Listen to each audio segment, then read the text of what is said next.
everybody, I'm guessing that you clicked on this video because you're looking to get a good score on the SAT.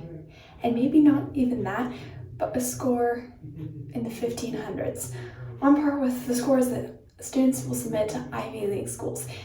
And I'm guessing because you had enough drive to go ahead and go out and look up videos on this topic, you're probably already in a good place. In this video, I'm going to share with you some tips on how I was able to score over 1500 on the SAT. I'm going to give you my behind-the-scenes tour of my study plan and the resources that I used in order to help you also get a good score on this exam. So let's jump in. First off, I want to make clear that I was not one of those students who just rolls out of bed and gets a 1500 straight off. No, I had to work for my score, and so I'm going to be able to help you go and improve your score as well. This isn't just for the smartest kids out there. It's for students who are scoring at all levels.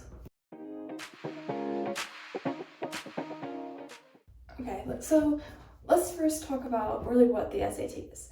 It's a standardized test administered by the College Board several times a year, and it's scored on a scale of 200 to 800 per section. There's two sections, one of math and one of reading and writing. So the total exam is scored on a scale of 400 to 1600.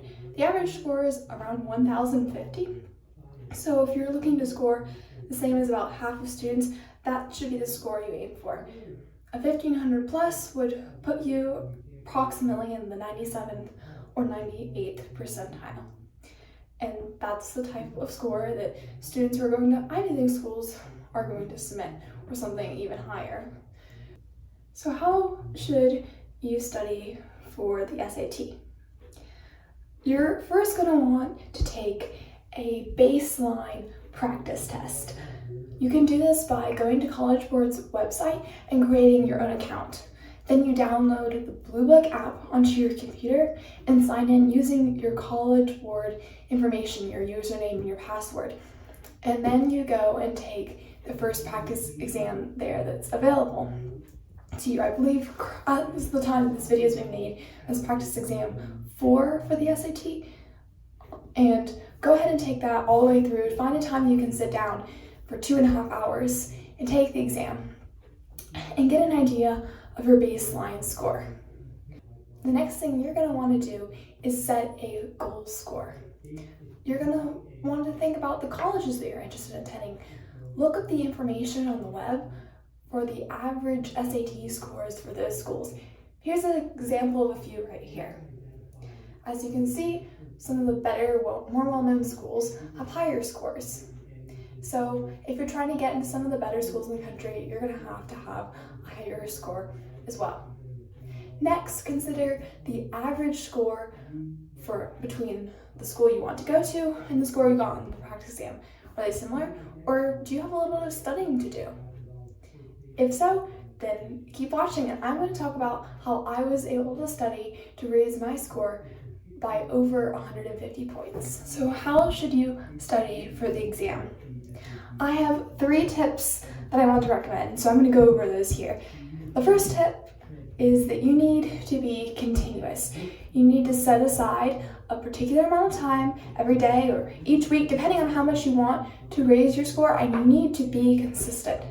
Decide how long you're going to study and how often.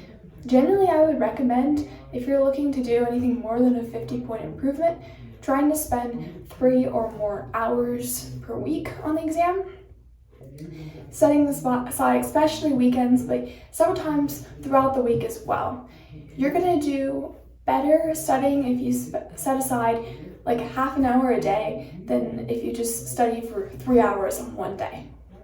Figure out how long you have before you take your next exam. How many weeks do you have to study? And how much do you want to improve by? Here's a chart of how much time you should expect to put in if you're trying to raise your score by a certain number of points. From my own perspective, I was able to raise my score by about 100 points after studying for around 40 hours. So it took me quite a while. What I did is over December break, I studied for 1 hour every single day, so that was like 30 hours, and I was able to improve my score significantly. You may not have the time to be able to do that, especially if you're working during the school year. You may have to get up a little bit earlier before school each day or stay up a little later. But if the SAT really matters to you, I'm sure that you'll be willing to do it. My second tip is that you need to use high quality practice materials when you're studying. I'll just talk about the resources that I used. First of all, Khan Academy. So Khan Academy offers digital SAT practice for both the math and the reading and writing portion of the exam.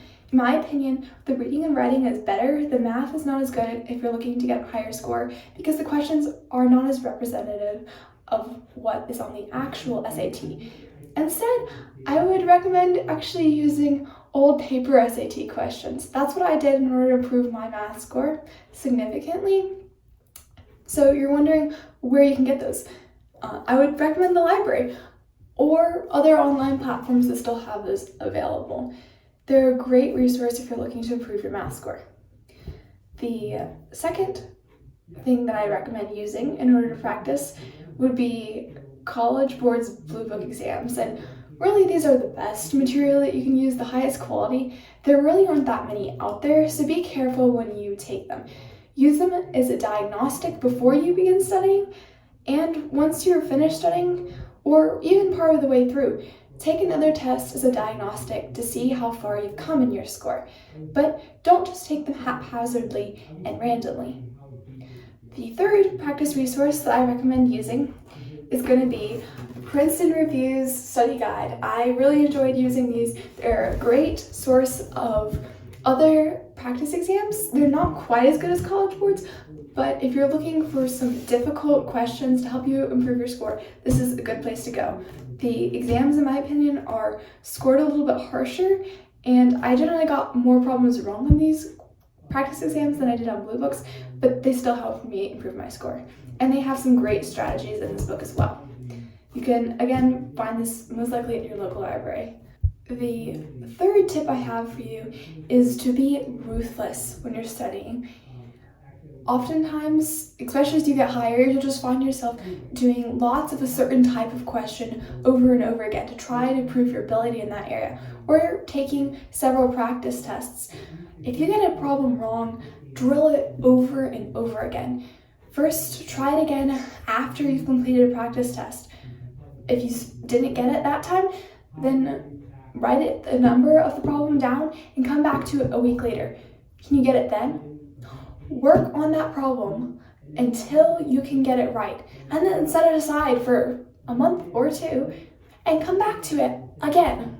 I'm still coming back to problems now that I got wrong when I was in 10th grade a year and a half ago, and I can't always get them 100% right. Drill those mistakes, because that is what's going to cause problems for you on the test, not the questions that you already know how to get right. If you follow these test-taking strategies, then you'll have a leg up on test day, and I know you'll be able to do well on your exams. Before I go, I just have a couple more tips for you. When test day comes, it's really easy to forget all the things that you've been practicing on. So I'm going to remind you of 3 things now. 1, use Desmos graphing calculator. It will save your life and help you get through so many math problems so much more quickly. 2, eliminate options. If you're not sure which one is correct, then eliminate as many as you can and guess on others. Don't double check your work until you've finished all of the problems. It's going to be so much better for your score if you just finish a problem and move on.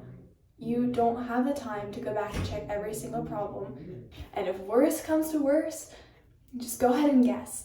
You're not penalized anymore for an incorrect question than leaving a problem blank. It's better to go ahead and give it a shot and have a 25% chance of getting it right than not to try it all.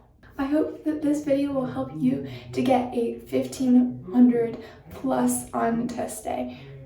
I hope you found my tips on study plan, free resources, and test day tips helpful. And if you did, please like and subscribe.